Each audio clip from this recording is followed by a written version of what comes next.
Summer season में urine infection काफ़ी commonly देखा जाता है। इसका मेन रीज़न ये है कि हम समर सीज़न में पानी कम पीते हैं, उसकी वजह से डिहाइड्रेशन होता है और यूरिन भी कम अमाउंट में पैदा होता है। दूसरी चीज़, समर सीज़न जो है वो थोड़ा सा वार्म सीज़न होता है और वार्म क्लाइमेट यानी कि थोड़ा सा गर्म क्लाइमेट जो है वो बैक्टीरियाज के ग्रोथ के लिए बहुत ही अच्छा माना जाता है। और इन्हीं दोनों चीज़ों की वजह से हमें समर्स में अक्सर यूरिन में इन्फेक्शन, जलन, पेट में दर्द ऐसी शिकायतें होती रहती हैं। आज हम इस वीडियो में जानने वाले हैं कि ये यूरिन इन्फेक्शन क्यों होता है और ख़ास करके बार बार यूरिन इन्फेक्शन होने के रीजंस क्या हैं। तो चलिए इस वीडियो को शुरू करते हैं।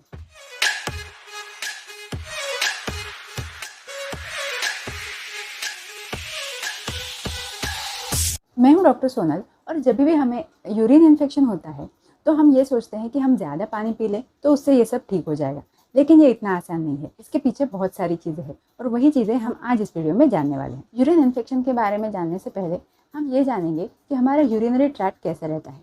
तो यूरिनरी ट्रैक्ट में सबसे ऊपर किडनीज रहती है, फिर वहाँ से यूरिन बन के यूरेटर्स के थ्रू नीचे आता है हमारे यूरिनरी ब्लैडर में, और यूरिनरी ब्लैडर से वो जाता है यूरेथ्रा में, जहाँ से वो बाहर निकलता है। तो इन्फेक्शन के लिए ये रूट एग्जैक्टली उल्टा फॉलो होता है, यानी कि जब भी यूरिन इन्फेक्शन होता है तो सबसे पहले यूरेथ्रा और यूरिनरी ब्लैडर में वो इन्फेक्शन होता है। अगर आपने अच्छे से ट्रीटमेंट नहीं किया तो ये इन्फेक्शन बढ़ते हुए ऊपर जाता है और किडनीज में तक पहुंचने की संभावना रहती है। अब चलते हैं नेक्स्ट पॉइंट की तरफ, जिसमें हम जानेंगे कि यूरिन इन्फेक्शन, खास करके बार बार यूरिन इन्फेक्शन होने की वजह क्या है। सबसे पहली बात ये आ जाती है कि यूरिन इन्फेक्शन का अगर थोड़ा बैकग्राउंड हम देखते हैं तो मेल और फीमेल इनमें अगर कंपैरिजन की जाए तो फीमेल्स में यानी कि महिलाओं में यूरिन इन्फेक्शन बहुत ज़्यादा पाया जाता है। उसका कॉमन रीज़न ये है कि हर मंथली पीरियड्स, प्रेगनेंसी, मेनोपॉज, इसके दौरान महिलाओं में यूरिन इन्फेक्शन का चांस बहुत ज़्यादा बढ़ जाता है। मेल्स की अगर हम बात करते हैं तो 1 साल से कम बच्चे और 60 के ऊपर के जो सीनियर सिटीजन्स होते हैं उनमें यूरिन इन्फेक्शन का प्रमाण ज़्यादा देखा जाता है। अब 1 साल से कम बच्चों में तो जाहिर सी बात है कि उनकी इम्यूनिटी ही कम रहती है, तो यूरिन इन्फेक्शन हो सकता है। लेकिन पुरुषों में 50 या 60 की उम्र के बाद प्रोस्टेट ग्लैंड जो है वो बढ़ना शुरू हो जाती है और उसकी वजह से यूरिन जो है वो जमा होते रहता है और जमा हुए यूरिन में बार बार इन्फेक्शन का चांस बढ़ सकता है। उसके बाद एक बहुत इंपॉर्टेंट रीज़न आ जाता है यूरिन इन्फेक्शन का, वो है किडनी स्टोन्स। तो किडनी स्टोन्स और यूरिन इन्फेक्शन इनमें ऐसा रिलेशन है कि किडनी स्टोन्स की वजह से यूरिन इन्फेक्शन हो सकता है, क्योंकि यूरिन एक ही जगह पे जमा होते रहता है, और यूरिन इन्फेक्शन की वजह से जो स्टोन है वो बनने में और जो स्टोन बना हुआ है वो बढ़ने में मदद मिलती है। तो ये एक साइकिल जैसा चलता रहता है। इसीलिए अगर आपको बार बार यूरिन इन्फेक्शन होता है तो आपको स्टोन है या नहीं ये चेक करना बहुत ज़रूरी है, और अगर स्टोन आपको है, किडनी स्टोन है, तो आपको ज़रूर उसका ट्रीटमेंट करना ही रहेगा, तभी जाके आपका यूरिन इन्फेक्शन ठीक हो सकता है। अगला रीज़न है ब्लैडर हैबिट्स, यानी कि कभी कभी क्या हो जाता है कि हम किसी मीटिंग में रहते हैं या हमारा कुछ काम चलते रहता है, एक ही जगह पे बैठ के फोकस से हम काम करते हैं और ब्लैडर एम्प्टी करने में यानी यूरिन के लिए जाने में हम लोग देरी कर देते हैं, और उसी की वजह से जो यूरिन ज़्यादा देर तक हमारे ब्लैडर में जमा हुआ है उसमें इन्फेक्शन का चांस हमेशा ज़्यादा रहता है। खास करके बच्चों में भी ये आदत पाई जाती है कि किसी न किसी वजह से वो आलस करते हैं यूरिन जाने के लिए, और फिर उनको यूरिन इन्फेक्शन, किडनी स्टोन्स, ये सारी चीज़ें होना शुरू हो जाता है। उसके बाद सबसे कॉमन रीज़न है अनहाइजीनिक टॉयलेट्स। खास करके हम जब पब्लिक प्लेस पे जाते हैं तो टॉयलेट्स काफ़ी अनहाइजीनिक होते हैं और उसकी वजह से भी यूरिन इन्फेक्शन बार बार हो सकता है। एक बहुत ही इंपॉर्टेंट रीज़न है बार बार यूरिन इन्फेक्शन होने का, और वो है कॉन्स्टिपेशन। जी हाँ, अगर बहुत लंबे समय तक आपको कॉन्स्टिपेशन है, रोज़ आपको बहुत ज़ोर लगा के मोशन पास करने पड़ रहा है, तो ऐसी कंडीशन में आपको पाइल्स की शिकायत हो सकती है या फिशर की शिकायत हो सकती है। और पाइल्स और फिशर ये दोनों चीज़ों में इन्फेक्शन हो सकता है, और वो इन्फेक्शन इजीली आपके यूरिनरी ट्रैक्ट के पास भी जा सकता है और आपको यूरिन इन्फेक्शन भी कर सकता है। दूसरी बात, जो लॉन्ग स्टैंडिंग यानी बहुत ज़्यादा दिनों से कॉन्स्टिपेशन रहता है, किसी किसी में फिस्टुला बनने की संभावना रहती है, यानी कि एक छोटा सा ट्रैक बन जाता है जो कि आपके रेक्टम को, जहाँ पे स्टूल रहता है या मोशन रहता है, उसको आपके ब्लैडर से या यूरेथ्रा से कनेक्ट कर सकता है, और आपका जो मल है यानी कि मोशन है वो आपके यूरिन में इन्फेक्शन पैदा कर सकता है। ये बहुत ही कम लोगों में देखा जाता है, लेकिन ऐसा अगर है तो उसका इलाज करना भी ज़रूरी हो सकता है। या ये चीज़ आपको दिमाग में रखना बहुत ज़रूरी है कि अगर आपको लॉन्ग स्टैंडिंग कॉन्स्टिपेशन है तो आप उसको प्रॉपरली ठीक करें, ताकि आगे चल के आपको पाइल्स, फिशर, फिस्टुला ऐसी तकलीफ़ें ना हो। कॉन्स्टिपेशन का इलाज कैसे करना चाहिए, इसके लिए हमारे पास एक बहुत ही अच्छी प्लेलिस्ट अवेलेबल है। आप प्लीज़ उसे जाके चेक कीजिए। ज़्यादा मात्रा में अल्कोहल पीने की वजह से भी यूरिन में जलन होने की संभावना रहती है और बार बार यूरिन इन्फेक्शन हो सकता है।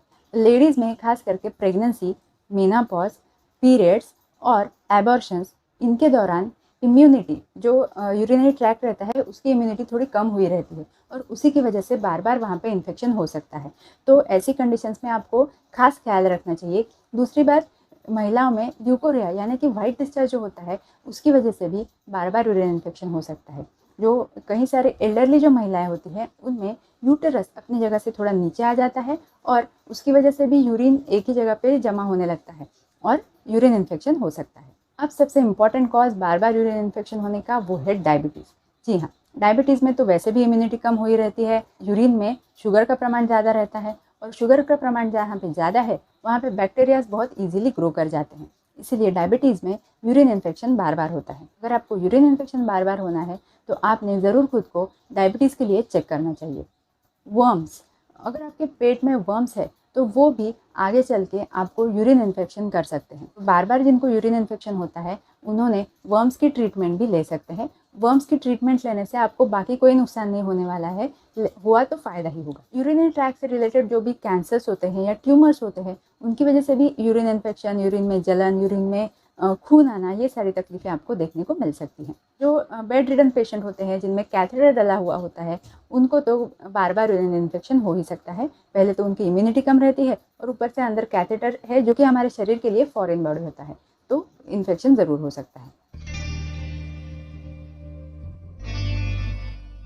सबसे मेन साइन होता है यूरिन में जलन होना या यूरिन करते वक्त दर्द महसूस होना, जिसे हम डिसयूरिया बोलते हैं। यूरिन की बार बार टेंडेंसी होना, बहुत जोरों से यूरिन आना, लेकिन जब आप यूरिन पास करने जाते हो तो आपको रुक रुक के यूरिन होती है या यूरिन होती ही नहीं है। लोअर एब्डोमिनल पेन यानी कि पेट के निचले हिस्से में आपको दर्द हो सकता है। रेडिश कलर का यूरिन पास होना या येलोइश कलर का यूरिन पास होना, रुक रुक के यूरिन पास होना, ये सब माइल्ड इन्फेक्शन के लक्षण होते हैं। वहीं पे ये इन्फेक्शन अगर बढ़ गया तो सिर्फ यूरेथ्रा और ब्लैडर तक सीमित नहीं रहता है, वो आपके किडनीज तक भी जा सकता है। और अगर किडनीज में इन्फेक्शन हो गया तो आपको सिर्फ लोअर एब्डोमेन में ही नहीं, इस रीजन में आपको दर्द हो सकता है।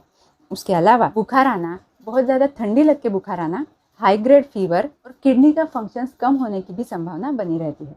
तो अगर आपको यूरिन में जलन होना या रुक रुक के यूरिन पास होना, ऐसे कोई भी लक्षण दिखते हैं तो प्लीज़ उनकी तरफ ध्यान दीजिए और उनका ट्रीटमेंट जल्दी चालू कीजिए।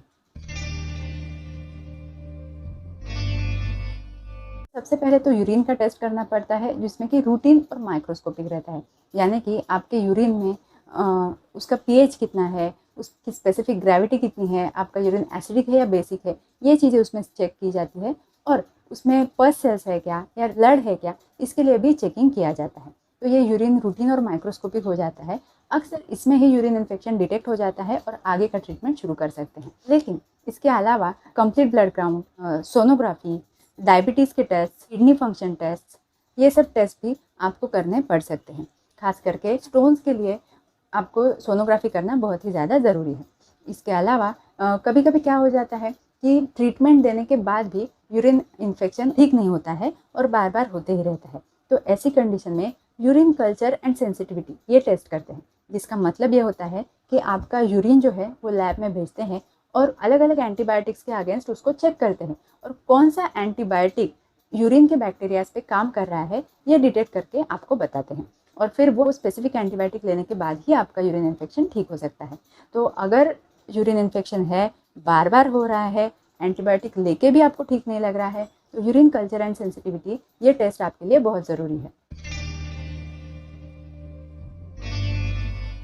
अब जाहिर सी बात है, अगर इन्फेक्शन है तो उसके लिए कुछ ना कुछ एंटीबायोटिक तो लेना ही पड़ेगा। अक्सर आपके डॉक्टर्स के पास अगर आप जाएंगे तो वो आपको एक आधा एंटीबायोटिक ज़रूर सजेस्ट करेंगे। लेकिन आज हमारा वीडियो का टॉपिक ये है कि बार बार होने वाले यूरिन इन्फेक्शन से कैसे बचा जाए।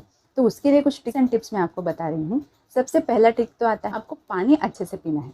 दिन भर में नॉर्मली आपको 2-2.5 लीटर पानी पिया तो सफिशिएंट है, लेकिन अगर यूरिन इन्फेक्शन है तो आपको पानी का इंटेक 2.5 से 3 लीटर तक भी आप रख सकते हैं। आपको यूरिन के लिए बार बार जाना ज़रूरी है। आपका यूरिन इन्फेक्शन ठीक भी हो जाएगा, लेकिन याद से आपको थोड़ी थोड़ी टाइम के बाद यूरिन के लिए जाना ज़रूरी है। एटलीस्ट हर 2 घंटे में आपको यूरिन पास करना है। रात के समय में भी एक बार बीच में उठ के आप आपका ब्लैडर एम्प्टी कर सकते हैं, जिससे कि बार बार होने वाले यूरिन इन्फेक्शन से आप बच सकें। तीसरा पॉइंट आ जाता है कि खास करके सीनियर सिटीजन्स, महिलाएं और पुरुष और प्रोस्टेट के पेशेंट्स, इनमें ब्लैडर जो है वो एक ही बार में अच्छे से खाली नहीं हो पाता है। तो इसके लिए आपको क्या करना है, एक बार आप यूरिन पास करके आए तो उसके बाद वापस से 10-15 मिनट के बाद आपको तुरंत यूरिन पास करने जाना है, तो आपका ब्लैडर जो है वो पूरी तरह से अच्छे से एम्प्टी हो जाएगा। इसे डबल मिक्चुरेशन ऐसे भी कहा जाता है। पर्सनल हाइजीन मेंटेन करना तो यूरिन इन्फेक्शन के लिए ज़रूरी है ही। कभी कभी क्या हो जाता है कि कुछ महिलाएं पर्सनल हाइजीन के नाम पे ओवर क्लीनलीनेस भी करती हैं, और ओवर क्लीनलीनेस करने के चक्कर में हमारी बॉडी का जो नेचुरल डिफेंस मैकेनिज्म होता है उसमें हम इंटरफेयर कर लेते हैं, और फिर क्या हो जाता है, हमारी बॉडी का नेचुरल इम्यूनिटी थोड़ा सा कम हो जाता है और बार बार इन्फेक्शन हो जाता है। इसीलिए क्लीनलीनेस मेंटेन करना ज़रूरी है, लेकिन ओवर क्लीनलीनेस, बार बार एक ही जगह पे कुछ साफ़ सफाई करना, ये भी उतनी सही बात नहीं रहेगी। डाइट में नारियल पानी, फ्रूट जूसेस, खास करके क्रैनबेरी जूस, सिट्रस फ्रूट्स के जूस, इनसे आपको फ़ायदा मिल सकता है। जैसा मैंने पहले बोला, कॉन्स्टिपेशन, डायबिटीज़, ल्यूकोरिया, ये जो चीज़ें हैं जिनकी वजह से इन्फेक्शन बार बार होने की संभावना है, उन्हें भी आपको ठीक करना ज़रूरी रहेगा। अगर हस्बैंड और वाइफ दोनों को यूरिन इन्फेक्शन बार बार हो रहा है तो दोनों ने मिल के डॉक्टर के पास जाके उसका ट्रीटमेंट लेना सही रहता है। तो ये हो गया यूरिन इन्फेक्शन के बारे में, लेकिन यूरिन इन्फेक्शन के ट्रीटमेंट के बारे में और डिटेल में बात करेंगे अगले वीडियो में। तब तक के लिए प्लीज़ इस वीडियो को लाइक कर दीजिएगा और चैनल को सब्सक्राइब करना ना भूलिएगा। Thank you so much.